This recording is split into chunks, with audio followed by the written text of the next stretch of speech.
بنی اسرائیل میں ایک نوجوان لڑکا رہتا تھا جو بہت خوبصورت اور سمجھدار تھا۔ اس نے فیصلہ کیا کہ وہ شادی سے پہلے 100 لوگوں سے مشورہ کرے گا، پھر شادی کرے گا۔ چنانچہ اپنے اس فیصلے پر قائم رہتے ہوئے اس نے 99 لوگوں سے شادی کے بارے میں مشورہ لیا۔ ایک آدمی کا مشورہ باقی تھا۔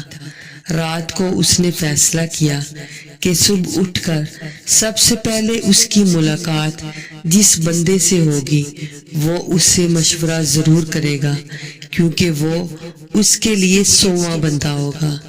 چنانچہ جب صبح ہوئی تو وہ گھر سے نکلا اور باہر جب دیکھا تو اس کی ملاقات ایک بوڑھے آدمی سے ہوئی جو ایک بچوں والے کھلونے گھوڑے پر بیٹھا ہوا دوڑ رہا تھا اور سب کو کہہ رہا تھا، پیچھے ہو جاؤ، کہیں میرے گھوڑے کے نیچے نہ آ جانا۔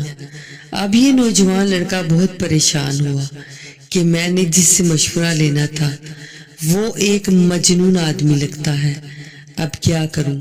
لیکن وہ اپنی قسم پر قائم رہنے والا انسان تھا۔ اس نے کہا، جو بھی ہو مشورہ تو میں نے اسی سے لینا ہے، کیونکہ میں رات کو ارادہ کر چکا ہوں۔ چنانچہ وہ بھاگتا ہوا اس بوڑھے آدمی کے قریب ہونے کی کوشش کرنے لگا، لیکن وہ بوڑھا مجنون آدمی بولا، پیچھے رہو، میرے قریب مت ہو، وہی نہ ہو کہ میرا گھوڑا تمہیں لات مار دے۔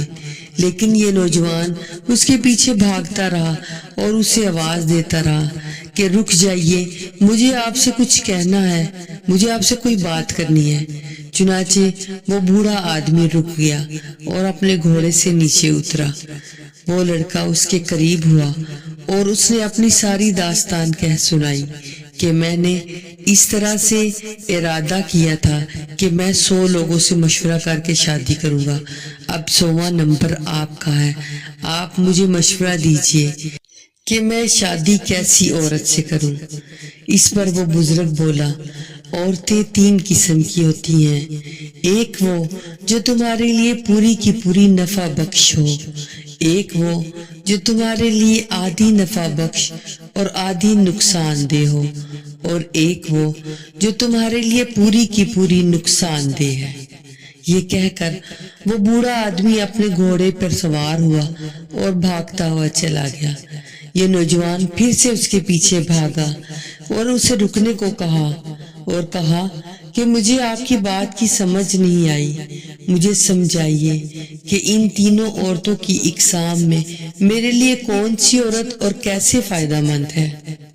تو وہ بزرگ بولے کہ جو عورت تمہارے لیے پوری کی پوری نفع بخش ہے وہ کنواری عورت ہے، کیونکہ اس کا دل اور اس کی محبت ساری کی ساری تمہارے لیے ہوگی، کیونکہ وہ کسی اور کو نہیں جانتی ہوگی۔ اور جو عورت تیرے لیے مضر یعنی نقصان دہ ہے وہ شادی شدہ صاحب اولاد عورت ہے، کیونکہ وہ مال تیرا کھائے گی اور روئے گی اپنے پہلے خامد کو۔ اور جو عورت تیرے لیے نفع اور نقصان دونوں کا احتمال رکھتی ہے وہ شادی شدہ بے اولاد عورت ہے۔ اگر تو اس کے لیے بہتر خامد ثابت ہوا تو وہ تیرے لیے فائدہ مند ہے، اور اگر تو پہلے خامد سے بہتر ثابت نہ ہوا تو وہ تیرے لیے نقصان دہ ہے۔ جب وہ بوڑھا شخص جانے لگا تو اس نوجوان لڑکے نے کہا، آپ کا کلام تو داناؤں جیسا ہے مگر عمل مجنوں جیسا، اس کی کیا وجہ ہے؟ تو وہ بوڑھا شخص بولا کہ بنی اسرائیل نے مجھے قاضی بنانا چاہا تو میں نے انکار کیا اور انہوں نے بار بار اصرار کیا، میں نے اس عمل سے بچنے کے لیے مجنوں کا روپ اختیار کیا۔ اگر آپ کو ہماری کہانیاں اچھی لگے تو چینل کو سبسکرائب اور ویڈیو کو شیئر اور لائک کیجیے۔ جزاک اللہ۔